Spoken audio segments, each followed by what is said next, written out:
I'm now going to continue my video series on Henry Ward Beecher and his sermons with a short story. Since Syria is a big thing in the news right now, I thought I would share this particular story. This story involves the prophet Elisha. Not Elijah, Elisha. One day the king of Syria, Ben-Hadad, became ill. Ben-Hadad sent Hazael to meet with Elijah. Ben-Hadad was hoping that Elijah could ask God to cure him of his ailment. Elisha was more than willing to meet with Hazael, but God suddenly intervened. God showed the future of Hazael to Elisha. Hazael asked Elisha if God would cure Ben-Hadad of his ailment. What was Elisha's response? Elisha was quick to say that God would allow Ben-Hadad to recover from his disease, but he also said that Ben-Hadad had something else to worry about. Something, or rather someone, was going to cause this person not to live much longer. And he wouldn't live through this disease. Even though God would have allowed him to live anyway, he didn't. Now this came as quite a shock to Hazael, but Elisha had something more devastating to say to Hazael. As Elijah wept, Elisha told Hazael that he and his army would one day pummel the residents of Israel. Many of these Israeli residents would be led into peril by Hazael's army.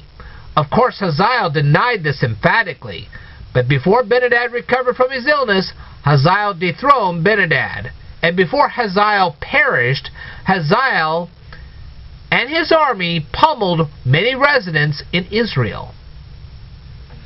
Check out your history books, you'll see. Now, when Hazael met Elisha, he couldn't believe he could dethrone his commander-in-chief. He also couldn't believe that he could pummel defenseless residents of Israel. Yet he did both. Imagine for a moment if you owned a time machine and you decided to travel back in time to visit Abraham Lincoln in his youth. What if you told Abraham Lincoln that he would one day become president of the United States? Would he believe you? I don't think so.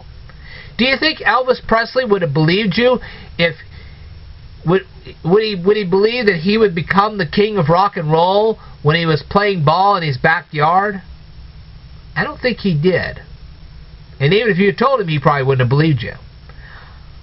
I can safely say that Francis Scott Key would have never thought that one of his poems would become the national anthem of the United States. I can safely say that. Only God can look into the eyes of a child and know what his future will be.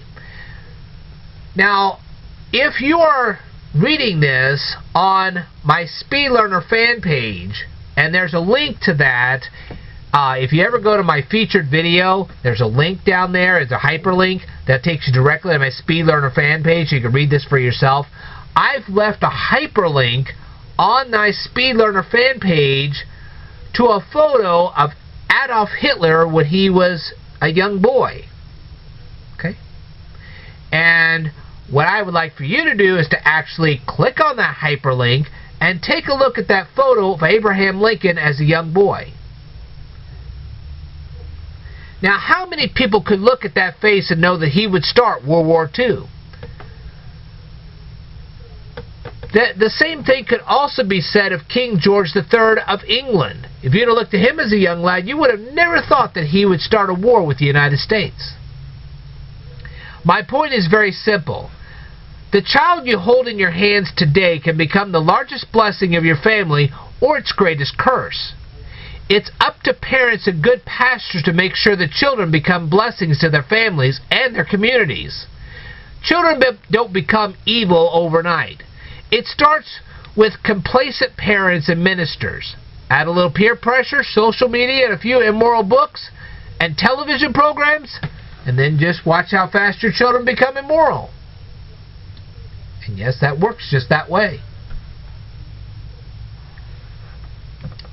Sometimes the children that become addicted to sugar and caffeine later become the children that become addicted to alcohol, tobacco, marijuana, and things like cocaine and heroin.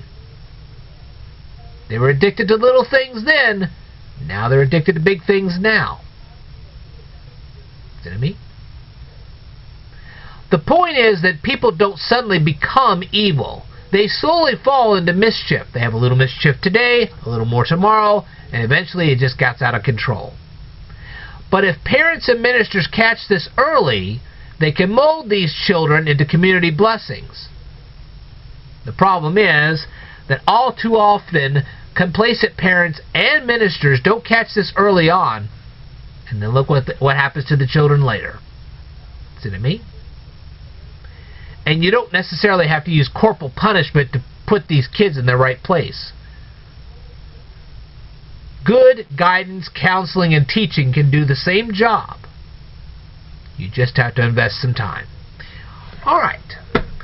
Well, I knew this was going to be kind of a short story, a short sermon, a short discourse, if you want to call it that. So, hopefully, you guys got something out of this. You can leave a comment down here in the comments below. I will tell you more in a future video, so I want you to stay tuned.